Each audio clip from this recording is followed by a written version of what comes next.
स्थिति अस्पतालों की, और अमूमन इन अस्पतालों में बेडों की हमेशा कमी रहती है, डॉक्टरों की कमी, नर्सिंग की कमी। ये देश की एक ऐसी स्थिति है जिसको सुधारने के लिए पिछले 67 सालों में कम से कम कुछ नहीं हुआ है। लेकिन डेंगू लगातार पांव पसार रहा है। एक आंकड़ा आपके सामने रखते हैं, 1, 2 और 3 अक्टूबर को पिछले 10 सालों का रिकॉर्ड टूटा है। 433 मामले सामने आए हैं। डॉक्टर सौरभ गहलोत, क्या आप मानेंगे कि सबक हमने नहीं लिया और यही कारण है कि स्थिति हमेशा हर साल जस की तस रहती है, कोई बदलाव नहीं आता? बिल्कुल सही बात है आपकी, जस की तस स्थिति रहती है। हमारे लिए ये चीज कोई एक नई नहीं है, कोई न्यूज नहीं है कि आज हमारे पास डेंगू आ गया है। डेंगू हर साल आता है, हर साल मौतें भी होती हैं, हर साल यही प्रॉब्लम्स आती हैं, लेकिन ना तो बेड स्ट्रेंथ बढ़ती है ना फैसिलिटीज। सरकार कह रही है मामले बढ़े हैं लेकिन मौतें कम हुई है, ये एक अच्छी खबर है। ये सरकार का अपना ऑफिशियल स्टेटमेंट है। देखिए एक बात बताएं, अगर मौतें कम भी हुई हैं तो क्या हम किसी स्तर पर ये चीज देख रहे हैं कि ये मामले भी कम हो? क्या मामले ज्यादा होंगे तो क्या मौतें आगे ज्यादा नहीं हो सकती? यही मुद्दा है जो कि हम लगातार उठाना चाह रहे हैं। आलोक जी, अभी आप ये कह रहे थे कि एमसीडी के तमाम जो बीजेपी के जो ब्लॉक प्रमुख हैं वो तमाम लोग मोदी जी की रैली में व्यस्त थे। दिल्ली की सरकार, शीला दीक्षित की सरकार कहां व्यस्त थी? आरएमएल का जो हाल है अभी आपने देखा, क्या इसका जवाब है आपके पास? मैं 2 चीजें कहना चाहूंगा। आरएमएल और सफदरजंग हॉस्पिटल दोनों ही, पहली बात तो केंद्र सरकार के अधीन हैं। दूसरा विषय अजय भाई कि जब एक दिन के अंदर 500 मैटर आ जाएंगे तो एक हॉस्पिटल कहां तक उस चीज को हैंडल करेगा? आप देखिए कॉर्पोरेशन के सरकारी आंकड़े बोल रहे हैं। आलोक जी जरा बस इतना बता दीजिए, मैं आपसे और आजाद साहब से दोनों से ये सवाल पूछना चाहता हूं। आप सब जानते हैं कि मरीजों की संख्या बहुत ज्यादा है जी, इंतजाम कम है, तो क्या इसके लिए जरूरी नहीं है कि आप अस्थायी कैंप लगाएं? चाहे बीजेपी हो या कांग्रेस हो, किसी भी पार्टी की सरकार हो, कोई भी एमसीडी में हो, आम आदमी कहां जाए? इसका कोई जवाब है आप लोग के पास? दिल्ली सरकार ने पिछले 1 महीने के अंदर 11 अपने जो अंदर हॉस्पिटल्स हैं दिल्ली सरकार के अंदर 1000 बेड केवल डेंगू के लिए एक्स्ट्रा लगाए। मैं कॉर्पोरेशन के अपने मेयर साहब से पूछना चाहता हूं, 2010 क्या वो 1000 बेड काफी हैं? नहीं, 1000 बेड आप बताइए ना। आप ये कह रहे हैं कि 1000 बेड लगाए, सुनने में बहुत अच्छा लगता है, लेकिन मरीज के लिए अभी रमेश ने आपके सामने आंकड़े पेश किए। एक दिन में 431 लोग तो एडमिट किए गए हैं, वो तमाम लोग जो वापस लौटा दिए गए, उसका आंकड़ा तो है ही नहीं। मैं ये वही कहना चाहता हूं, एक दिन में 500 अगर मरीज आएंगे तो आप 5000 बेड भी लगा देंगे तब कुछ नहीं होगा। बहस को ये बताइए ना कि आपने प्रिकॉशन के लिए क्या किया। अगर आपका लार्वा ब्रीड कर रहा है तो आप लोगों का फेलियर है, इसको मान लीजिए। आप पूरी तरह से कॉर्पोरेशन का फेलियर है, पूरी तरह से सिविक बॉडी का फेलियर है। तीनों जगह 7 साल से भाजपा की कॉर्पोरेशन बैठी हुई है। इस तरीके से ये कह रहे हैं, हॉस्पिटलों का आपने हालात देखी है। दिल्ली की आबादी बढ़ी है लेकिन इन हॉस्पिटलों का कोई इंतजाम नहीं किया। इनके हॉस्पिटल, पहले आप चुप रहिए, पहले मुझे बोलने दीजिए। आप बोल रहे थे, मैं चुप था, फिर बीच में क्यों बोल रही?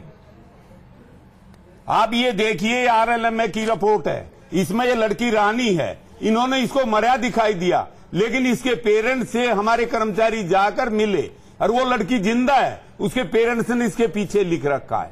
ऐसे आरएमएल हॉस्पिटल की ये है। सर, आप जब हमारे हॉस्पिटल दिल्ली सरकार के ऐसे करेंगे, हमारी तरफ से उसकी अकाउंटेबिलिटी हमारी तरफ से हमने 75,337 मकानों में सर्वे किया, तो उन घरों में स्प्रे करवाया, 1400 मामले आपकी करवाई आ रहे हैं।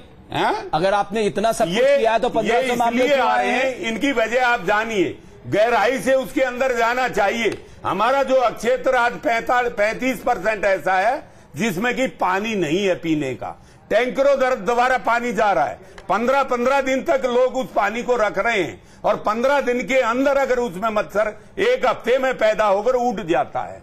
ये कमी क्या दिल्ली की सरकार फैल नहीं है जो वो लोगों को पानी नहीं दे सकती? आजाद जी, आलोक जी, मैं अगर आपसे ये सवाल पूछूं, आप सब लोग जानते हैं के लिए हॉस्पिटल नहीं, आप सब लोग जानते हैं पानी नहीं दे सकती। पिछले 8 से 9 साल से दिल्ली की सरकार ने जो पैसा मेडिकल का हमें देना था, आजाद जी, ये मार्च में देना था और ये जाकर जुलाई में दिया है। अच्छा आजाद जी, जरा मुझे ये बताइए, आप देखिए, अब उसको रोक कर बैठ जाते हैं, उन फाइलों को रख लेते हैं, काम करने नहीं देते, कर रहे हैं। अच्छा मान लीजिए शर्मा साहब, बहुत बताया हेल्थ किसका सब्जेक्ट है? आप तो बहुत जानकार लगे। देखिए, हेल्थ दोनों का सब्जेक्ट है। हेल्थ प्राइमरी हेल्थ जो है वो पूरी तरह से कॉर्पोरेशन के अंडर है। आप कैसे अपने आप को अलग कर ले? नहीं, हम अलग नहीं कर रहे हैं, हम तो कह रहे हैं कि हम उससे कौन, लेकिन जिम्मेदार कौन है ये बताइए ना।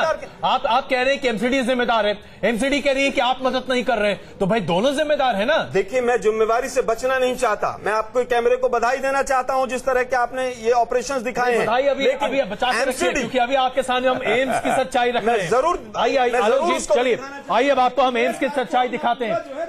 हम आज न्यूज नेशन पर पूरी तरीके से दिल्ली की सच्चाई खोलकर रख देना चाहते हैं। आइए अब आप देखिए एम्स में क्या हाल है। एम्स जिसे माना जाता है कि अगर आपके इलाज कहीं नहीं हो पा रहा है तो एक जगह है जहां पहुंचकर आप भरोसे से अपना इलाज करा सकते हैं, एम्स।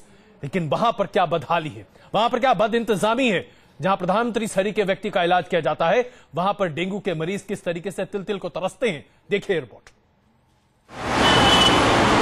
एम्स का नाम देश के सबसे बेहतरीन अस्पतालों में गिना जाता है, लेकिन जब बात इंतजामों की हो तो एम्स में भी कई जगह लापरवाही की तस्वीरें हमें देखने को मिली। एम्स में जब हम डेंगू के वार्ड का जायजा लेने पहुंचे तो वहां हमें एक लंबी लाइन देखने को मिली।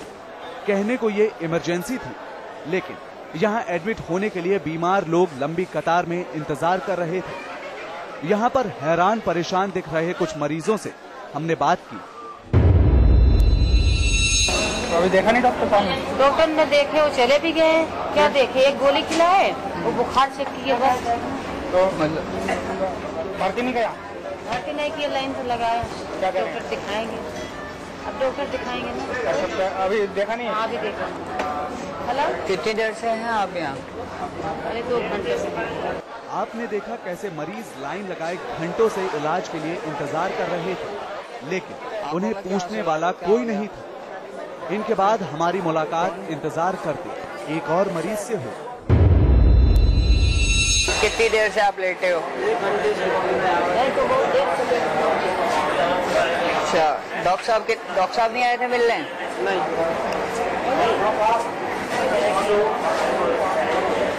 ऐसे ही बाहर डाल रखा है। जब नंबर आएगा जल्दी।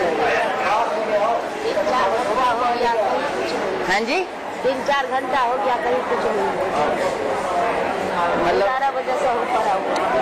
ये एम्स अस्पताल है ना? हाँ जी। मरीजों ने तो अपनी परेशानी बयां कर दी थी, लेकिन हम इसकी वजह जानना चाहते थे और इसको लेकर हमने एम्स के नर्सिंग स्टाफ और डॉक्टर से बात की। कारण क्या है, अंदर नहीं लिया जा रहा पेशेंटों को? देखिए, तो आप किसी सीनियर डॉक्टर से पूछिए, हम लोग कैसे बता सकते हैं। नहीं, आप किसी सीनियर से बात करो ना। नहीं, आप भी तो ट्रीटमेंट करते हो गए, डॉक्टर ही है आप भी। बेड वेकेंट नहीं होंगे, और जो लोग ऑलरेडी एडमिट हैं उनके अपॉइंटमेंट्स, उनकी सर्जरी नहीं हो रही है। जब अंदर जगह ही नहीं है तो कहाँ चलेंगे अंदर? अच्छा, तो एक बेड पे 2-2, 3-3 मरीज? हाँ, क्या करें, इलाज सीवियरिटी के हिसाब से जिसका जितना सीवियर है उसका पहले काम करना। तस्वीरों में साफ दिख रहा था कि एम्स में मरीज बाहर पड़े हुए थे, लेकिन या तो डॉक्टर साहब को इसकी जानकारी नहीं थी या फिर वो इसके कड़वे सच को कबूलना नहीं चाह रहे थे। दिल्ली से वीरेंद्र वशिष्ठ के साथ दीपक त्यागी, न्यूज नेशन।